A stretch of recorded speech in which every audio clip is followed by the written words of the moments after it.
자, 오늘 우리 하나님의 말씀 듣겠습니다. 요한복음 14장 16절에서 18절 말씀 함께 합니다. 요한복음 14장 16절에서 18절 말씀입니다. 우리 다 같이 한번 합독해 볼까요? 우리 16, 17, 18 세 구절인데요. 다 같이 한번 우리 말씀을 읽어 보겠습니다. 시작. 내가 아버지께 구하겠다. 그리하면 아버지께서 다른 보혜사를 너희에게 보내셔서 영원히 너희와 함께 계시게 하실 것이다. 그는 진리의 영이시다. 세상은 그를 보지도 못하고 알지도 못하므로 그를 맞아들일 수가 없다. 그러나 너희는 그를 안다. 그것은 그가 너희와 함께 계시고 또 너희 안에 계실 것이기 때문이다. 나는 너희를 고아처럼 버려두지 아니하고 너희에게 다시 오겠다. 아멘. 할렐루야. 오늘은 성령 강림 주일입니다. 기독교에서 중요한 절기를 꼽으려 한다면 아마 여러분들 성탄절이나 부활절 정도를 떠올릴 것입니다. 그런데 이에 못지않게 중요한 절기가 바로 오늘 드리는 성령 강림 주일입니다. 예수님께서 승천하실 때 이별의 슬픔에 가득 찬 제자들에게 말씀하셨습니다. 내가 하늘로 올라가는 것이 너희에게 더 큰 유익이 될 것이다. 왜냐하면 나보다 더 좋은 보혜사 성령께서 이 땅에 오기 때문이다. 이렇게 말씀하셨어요. 그리고 제자들에게 너희는 예루살렘을 떠나지 말고 약속된 성령을 받아라. 그래서 제자들이 120명이 모여서 마가의 다락방에서 열심히 간절히 기도했더니 성령이 하늘로부터 임하게 됩니다. 이 성령이 지금의 교회를 세우게 된 거예요. 그래서 그 교회를 통해서 예수님이 하신 사역을 교회를 통해서 감당케 해서 지금 이렇게 온 세계의 교회가 등장하게 된 것입니다. 여러분, 성령님께서는 지금 우리에게 오셔서 지금도 수많은 일들을 성령님께서는 하고 계십니다. 무엇보다도 성령님께서는 말씀을 대할 때 이 말씀을 이해되고 감동받고 알게 하시는, 깨닫게 하시는 그러한 일을 하시고요. 특별히 예수님을 영접할 때, 구원의 확신을 가질 때 이 성령께서는 무지무지 힘써서 일을 하십니다. 뿐만 아니라 이 성령께서는 지금 우리가 예배를 드리고 있는데요. 이 예배를 주관하신 분이 성령님이세요. 우리가 지금 눈에 보이지 않지만요. 이 성령님께서 이 예배 시간과 공간 안에 여러분 함께 하는 줄로 믿습니다. 여러분, 이곳에는 눈에 보이지 않는 수많은 전파들이 있습니다. 여러분, 주파수라는 게 있죠. 그래서 이 주파수를 우리가 무선 인터넷이라든지 셀폰이라든지 라디오, 여러분 여기에 연결되어서 이 기계가 작동을 합니다. 어떻게 안 보이는 전파가 기계를 움직이게 하는, 그래서 우리의 눈에 보이고 우리의 귀에 들리게 하는, 여러분 이런 일들이 일어나지 않습니까? 그래서 인터넷으로 영화도 보고 셀폰으로 영상통화도 하고 라디오로 전하는 소리도 듣고, 여러분 이 의미는 안 보이는 전파가 기계를 통해서 눈에 보이고 우리가 감각적으로 깨달을 수 있는 이 현상세계에 나타난다는 겁니다. 성령도 마찬가지예요. 눈에 보이지 않지만, 지금 없는 것 같지만 이 성령께서 우리의 삶 속에 뭔가 증거로, 결과로, 열매로 나타나는 줄 믿습니다. 우리가 이걸 인정해야 돼요. 반드시 성령님은 존재합니다. 이렇게 눈에 보이지 않는 전파가 존재하듯이 여러분 반드시 성령님은 존재하세요. 그래서 지금도 살아계셔서 이 보이는 세계, 정말 여기에 많은 일을 세계적으로 이 성령님은 하고 계세요. 여러분 아시지만 한국은 여러분 세계적인 IT 강국이지 않습니까?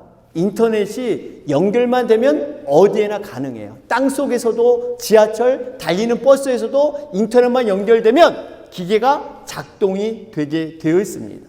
주파수만 맞으면 여러분, 우리가 성령과 연결이 되면 성령 체험을 여러분 하게 될 줄로 믿습니다. 그래서 어떤 사람은 말씀을 들을 때 말씀 들은 가운데 성령과 연결이 되기도 하고요. 어떤 분들은 기도하는 가운데 성령이 연결되기도 합니다. 어떤 분은 찬양 드릴 때, 어떤 분은 간증을 들을 때 가슴이 뜨거워지기도 해요. 가끔씩 이런 경우도 있어요. 문득 지나온 삶들을 쭉 돌아보는데 파란만장한 삶들이 딱 생각이 납니다. 그때는 정말 내가 사방팔방에 꽉 막혀서 죽을 것 같고 도저히 일어설 수 없을 것 같았는데 지금 돌아보니까 하나님의 은혜로 내가 지금 살아가고 있는 거예요. 그러면서 눈물이 착 나면서 이게 정말 성령의 은혜다. 하나님의 은혜다. 여러분, 이 모든 것이 성령께서 우리의 삶을 터치해 주시고 우리의 삶을 간섭해 줬기 때문에 우리가 이렇게 가능한 거예요.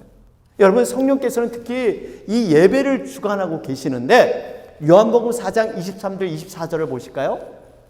여기 보면 참되게 예배드리는 사람들이 영과 진리로 아버지께 예배를 드릴 때가 온다. 지금이 바로 그때이다. 아버지께서는 이렇게 예배를 드리는 사람들을 찾으신다. 하나님은 영이시다. 그러므로 하나님께 예배를 드리는 사람은 영과 진리로 예배를 드려야 한다. 여러분, 우리가 하나님은 영이세요. 영. 보이지 않는 존재에 계십니다. 그래서 우리가 예배 드릴 때 영과 진리로 예배를 드리라 그래요. 영은 여러분 성령을 붙들고, 그리고 진리, 여러분 말씀 안에서 우리가 예배를 드려야 돼요. 이방 종교의 공통적인 특색은 뭔지 아세요? 자기의 열심의 행위로, 자기의 노력으로 신을 움직일 수 있다. 신의 감동을 줄 수 있다. 이렇게 생각을 하는 거예요. 그래서 우리가 한국의 속담, 지성이면 감천이다. 무슨 일이든지 정성을 다하면 하늘이 감동을 받아서 뭔가 해결해 준다. 좋은 결과를 맺게 한다. 이것이 바로 이방 종교, 무속 신앙의 그러한 가치관, 세계관입니다. 여러분, 그런데 우리는 좀 다릅니다. 물론 우리가 예배를 정성을 다해서 마음을 다해서 드리는 건 맞습니다. 이게 잘못된 게 아니에요. 그러나 더 중요한 것은 영과 진리로 하나님이 만나고자 하는, 이 다른 종교는 일방통행이에요.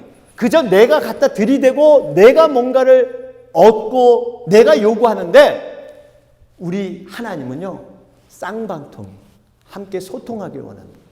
함께 나누길 원하세요. 함께 주파수를 맞추길 원하세요.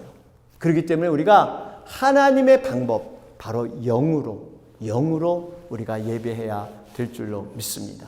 그러면서 우리 예배 드릴 때 여러분, 한 가지 우리가 인식해야 할 것은, 이 예배를 우리의 마음을 움직여 주시는 분, 그리고 말씀에 대해서 내가 수긍케 하고 그 말씀을 받아들이도록 도와주시는 분이 성령님이세요. 그래서 우리가 예배 시간에 이 성령님을 정말 인정하고 의지하면서 예배 드려야 돼요. 그래서 이 말씀을 받아들이는 그 표현이 뭐냐? 바로 아멘이에요. 아멘. 여러분, 신앙생활에서 없어서 안 될 약방의 감초 하면 아멘이 없어서는 안 돼요. 우리가 목자 목녀님들, 우리 저와 같이 3개월 넘게 이렇게 토요일마다 새벽기도 끝나고 함께 모여서 이렇게 교육을 나눴는데, 지난주가 마지막 시간이었어요. 그런데 그때 나온 얘기가 자연스럽게 우리가 예배 때 좀 아멘을 좀 더 잘해보자. 제가 한 얘기가 아니에요. 자연스럽게 나온 얘기야. 그런 얘기, 너무 좋은 얘기예요. 여러분, 물론 우리가 지금도 마음속으로 아멘을 하신 분도 계시고 작은 목소리로 아멘 하신 분도 있는데, 여러분 이게 좀 더 큰 소리로 아멘할 필요가 있어요. 아멘. 아유, 감사합니다. 감사합니다. 여러분, 우리 참 교인분들은 너무 마음이 좋아. 여러분, 이제 사실 이 신앙은요, 사실 선포고 고백입니다. 이 고백하고 선포해야 돼요. 그래서 천국은 침노하는 자의 것이죠. 천국은 그냥 거저주는 게 아니라 열심히 사모하는 자, 침노하는 자의 것이다. 이런 말씀을 하잖아요. 여러분, 우리가 적극적인 마음과 행동이 필요합니다.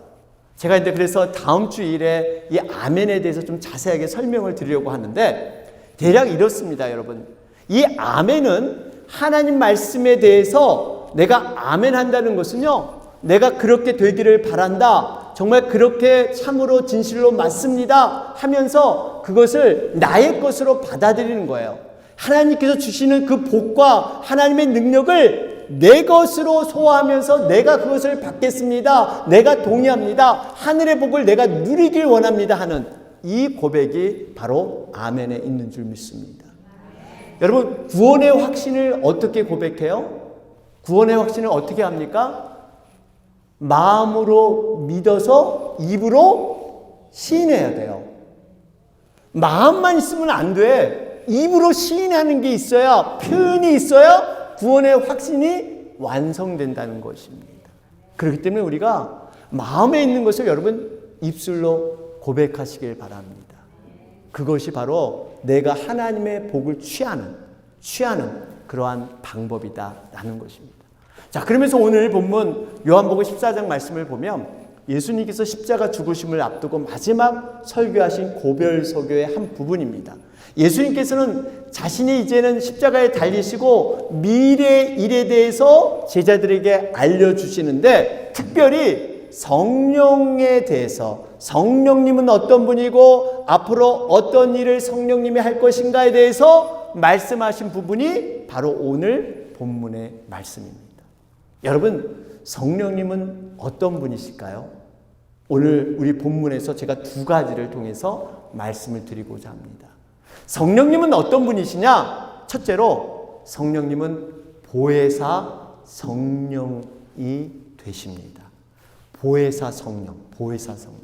오늘 본문 16절 말씀을 보실까요? 여기 보니까 내가 아버지께 구하겠다. 그리하면 아버지께서 다른 보혜사를 너희에게 보내셔서 영원히 너희와 함께 계시게 하실 것이다.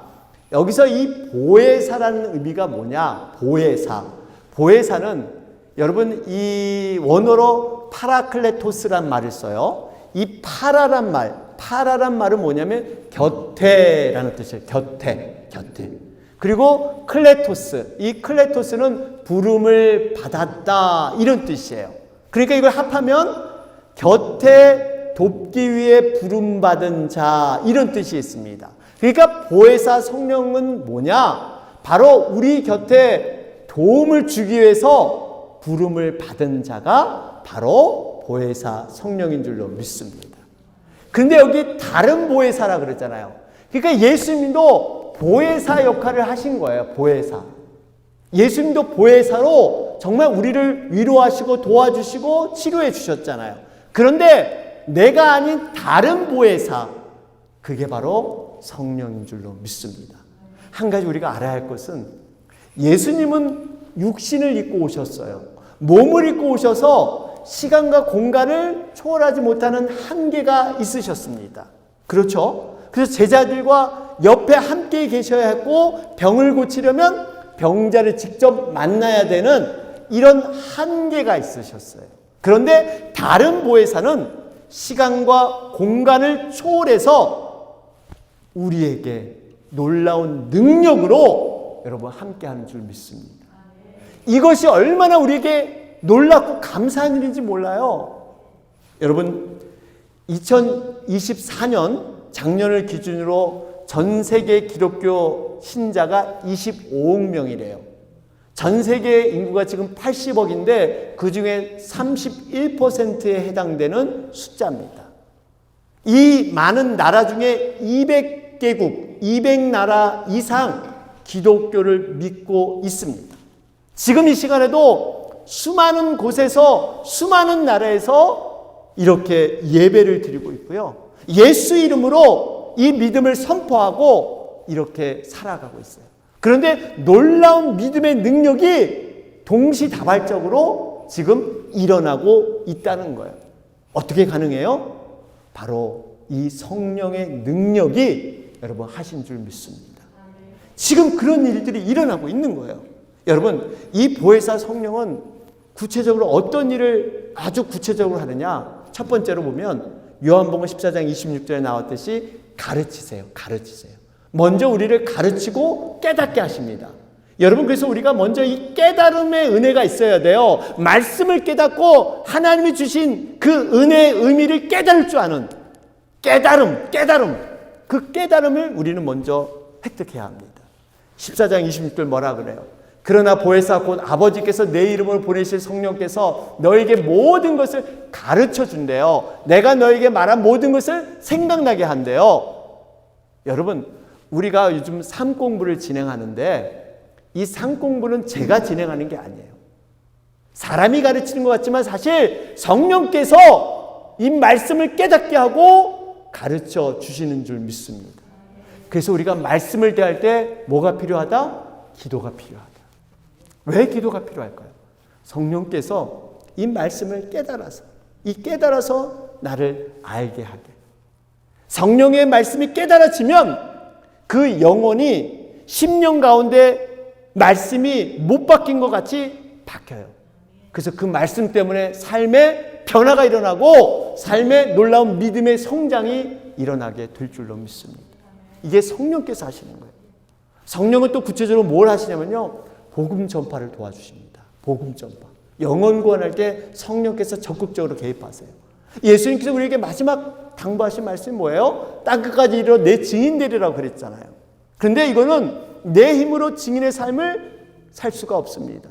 그래서 예수님께서 네가 안 되는 건 내가 알아. 그래서 보혜사 성령님을 보내줄게. 이래서 성령님을 보내주신 거예요. 그래서 우리가 성령님을 의지하게 되면 우리가 낙심할 필요도 없고 그 성령님을 통해서 열매와 기쁨과 감사를 누릴 수 있다는 거예요. 영혼권에 열심인 사람이 누구예요? 사도 바울 아니에요? 사도 바울. 사도 바울만큼 열심히 영혼권한 사람이 없어요. 근데 이 사도 바울은 철저히 성령에 매인받아서 성령에 이끌림바 돼서 그런 모든 사역을 감당했습니다. 그 말씀이 사도행전 20장 22절 말씀이에요. 여기 보십시오. 이제 나는 성령에 매여서 예루살렘으로 가는 길입니다. 거기서 무슨 일이 내게 닥칠지 나는 모릅니다. 우리가 뒤에는 안 나왔지만 사실 예루살렘에 고난과 환란이 기다리고 있었어요. 거기서 바울이 붙잡히잖아요. 그래서 감옥에 갇히잖아요. 여러분, 이 바울은 철저히 성령에 매여서 자기 자신이 아니라 성령의 힘을 통해서 우리가 VIP를 위해서 기도하고 섬길 때 나의 힘으로 해서는 안 되는 줄 압니다. 성령. 여러분, 성령께 의지하기 때문에 우리가 낙심할 필요가 없는 거예요. 그분이 하시기 때문에 우리는 할 것만 하면 돼요. 책임은 그분이 지시는 거예요. 철저히 우리가 성령을 의지해야 될 줄로 믿습니다. 세 번째로 성령이 구체적으로 뭐냐면요, 모든 병과 모든 약한 것을 고쳐주셨어요. 이게 성령의 역사예요. 예수님은 병자를 고치기 전에 반드시 두 가지 질문을 많이 던지셨습니다. 하나는 내가 나를 믿느냐, 이 믿음에 대한 것을 예수님은 가르쳐 주셨고요. 두 번째 질문이 너가 낫고자 하느냐. 이것은 보혜사 이 성령을 온전히 의지하는 마음을 보고자 했던 겁니다. 여러분, 성령님은 그 어떤 존재보다 하나님의 자녀인 우리들이 건강하고 행복하게 살기를 원하시는 분이세요. 그런데 여러분, 이 건강과 행복은 순서가 있어요. 순서가 뭐냐? 영이 먼저 건강해야 육도 건강할 수 있다는 거예요. 이게 영적 원리예요. 여러분, 영은 허약한데, 영은 무기력한데 육만 건강하다. 어떻게 될까요? 타락하게 됩니다. 타락. 건강한 육신 갖고 타락하는 거예요. 분명히 영이 먼저, 영이. 우리가 어떤 이 바디, 우리의 몸만 봐도요, 여러분, 저 보면 허우대가 뭐 어때요? 겉으로 보면 허우대가 멀쩡하다 그러면 허우대만 멀쩡해요. 근데 사람이 갑자기 이렇게 아파서 하늘나라 가는 분 보면요, 건강, 자기 허우대 이런 건강한 건 믿고 이 속에 있는 것은 건강검진도 안 하고 그냥 건강한지 알고 그러다가 갑자기 하늘나라 가는 이런 경우가 종종 주변에 있어요. 이게 무슨 말이에요? 눈에 보이는 이 육신도 겉에만 그렇지 속안이 중요하다는 거예요. 이 속안에 있는 건강, 장기들, 이 건강을 돌볼 줄 알아야 되는데 겉만 멀쩡하다고 여러분 장담하지 못한다는 거예요. 여러분, 영과 육도 마찬가지예요.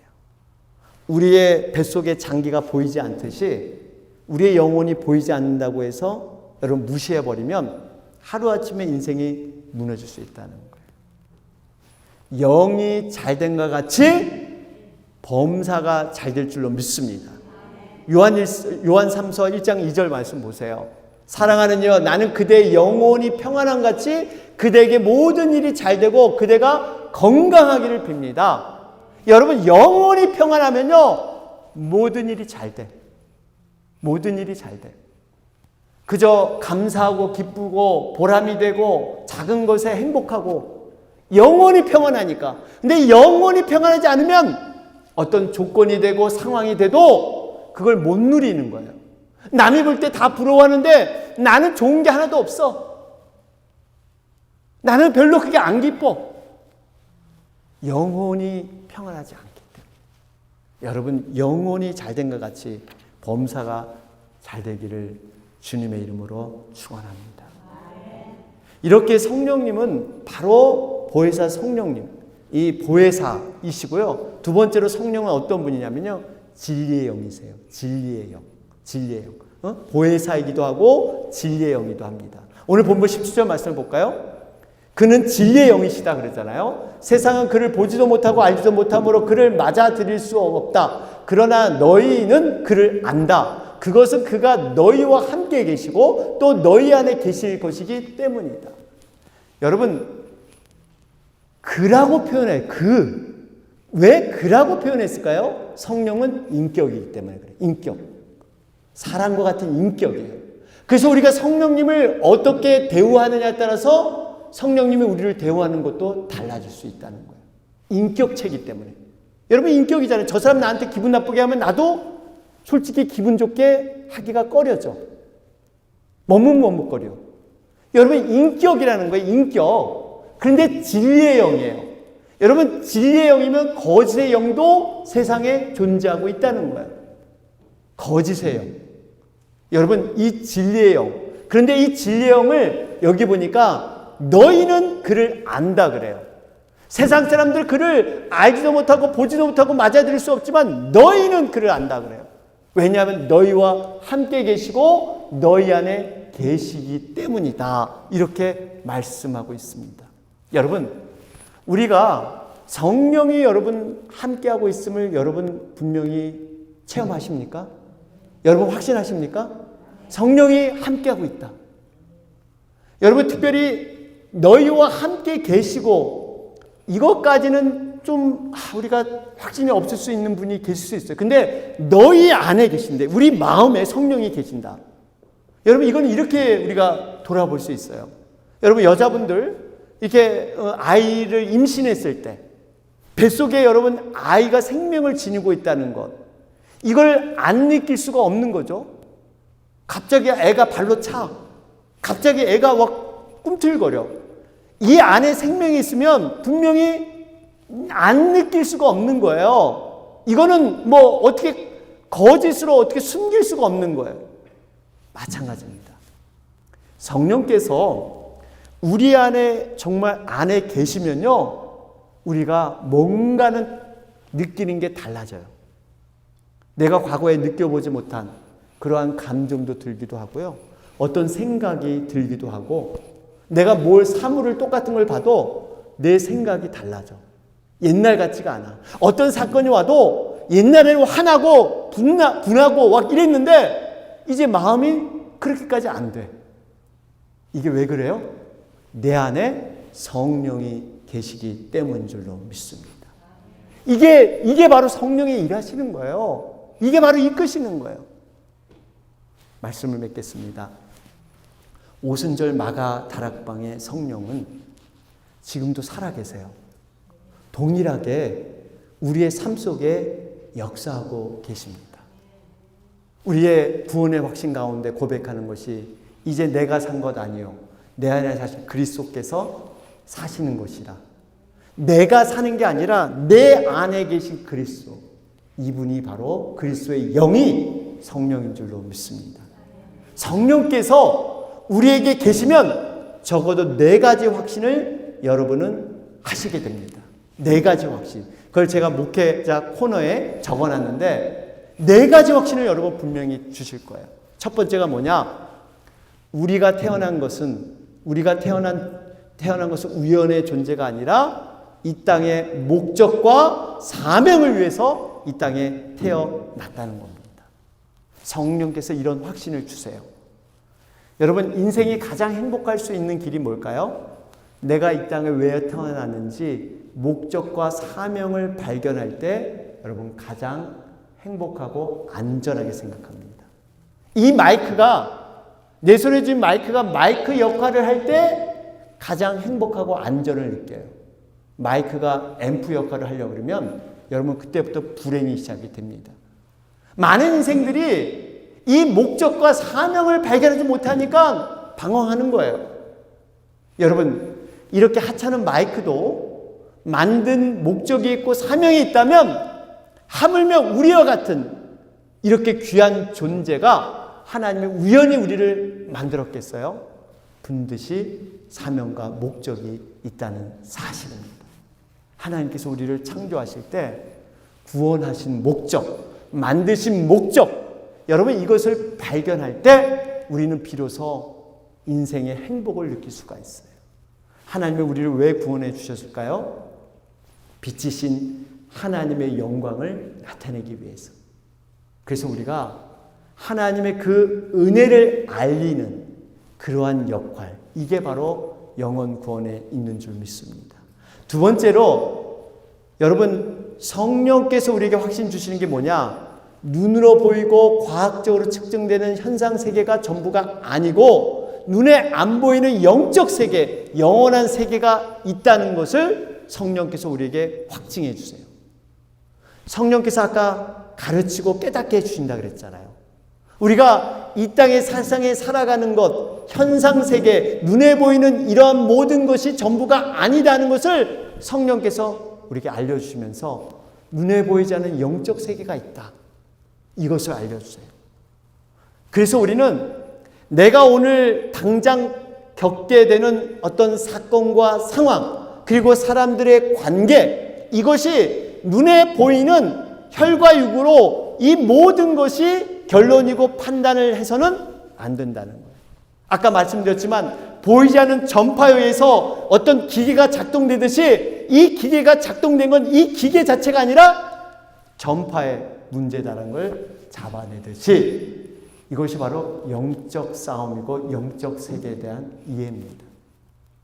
예를 들면 어떤 사람이 크게 범죄하고 인간으로 할 수 없는 잘못을 하고 나에게 해를 입혔다.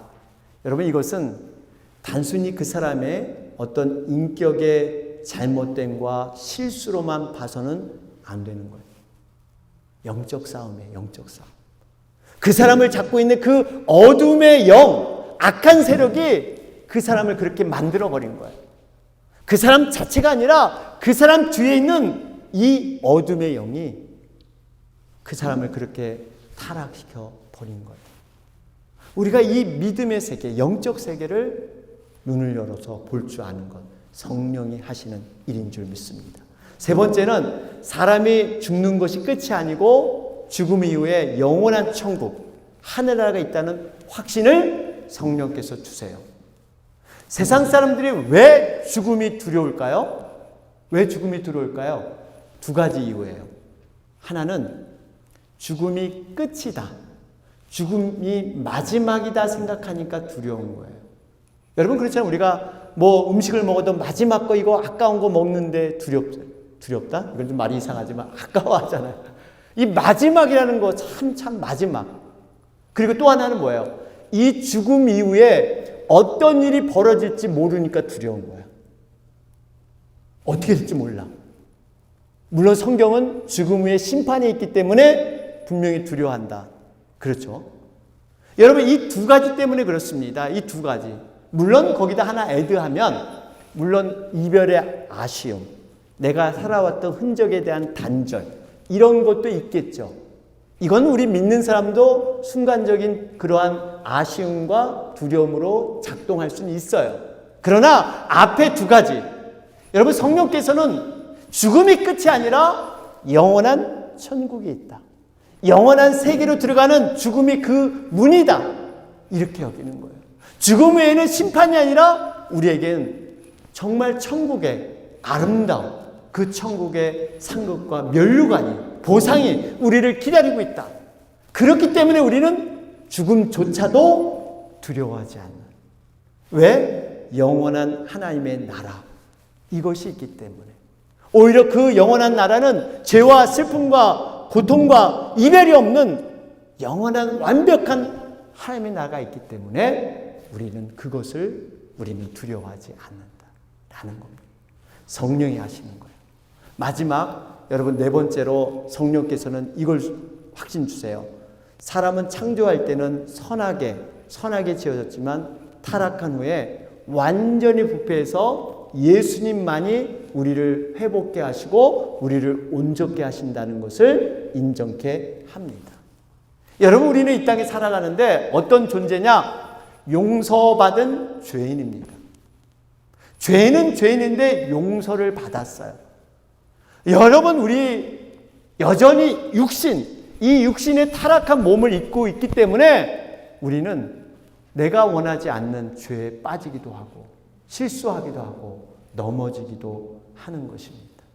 그래서 성경은 이 세상에서 가장 부패하고 가장 더러운 추악한 것이 뭐냐? 인간의 마음이래요. 인간의 마음만큼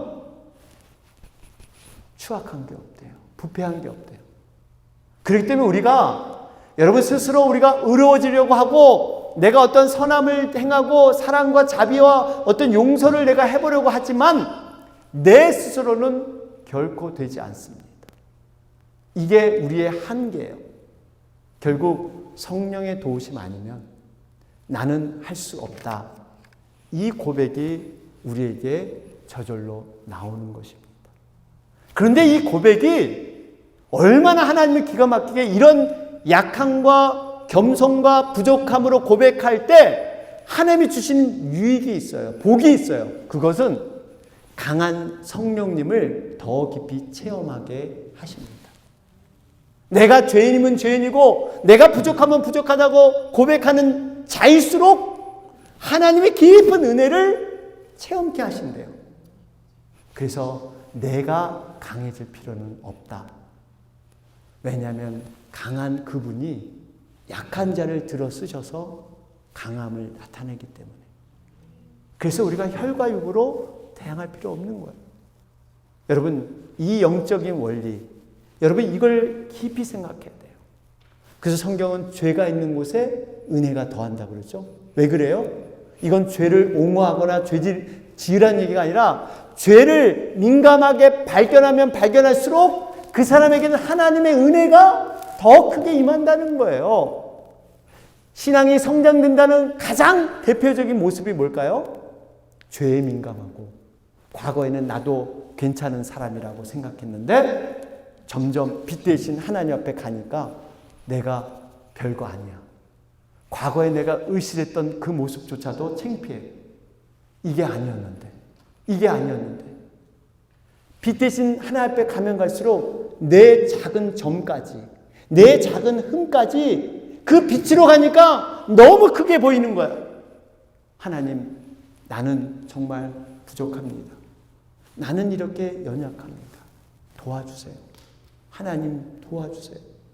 이 고백을 안 할 수가 없는, 이런 사람이 신앙이 온전히 성장되는 그러한 사람인 줄로 믿습니다. 말씀을 여러분 남에게 주지 마세요. 말씀은 뭐예요? 신약과 구약, 약이잖아요. 약. 좋은 약을 어떤 분은 그저 남에게 먹이려고, 말씀 들으면 이 말씀 누가 들어야 하는데 이 말씀 누가 생각난다. 이런 분. 여러분 이 영양제와 비타민을 남 좋은 건강 먹이려고 그냥 강제로 애쓰지 말고 우리가 받아 먹어야 될 줄로 믿습니다. 내가 받아 먹고 내 영혼이 강건해져야 돼요. 여러분 성령 다시 한번 성령을 기억하시면서 우리가 성령 앞에 다시 한번 무릎 꿇고 그 성령을 새롭게 우리가 받아들이는 그래서 충만히 여기는 여러분과 제가 되길 주님의 이름으로 축원합니다. 아멘. 주의 은혜라 주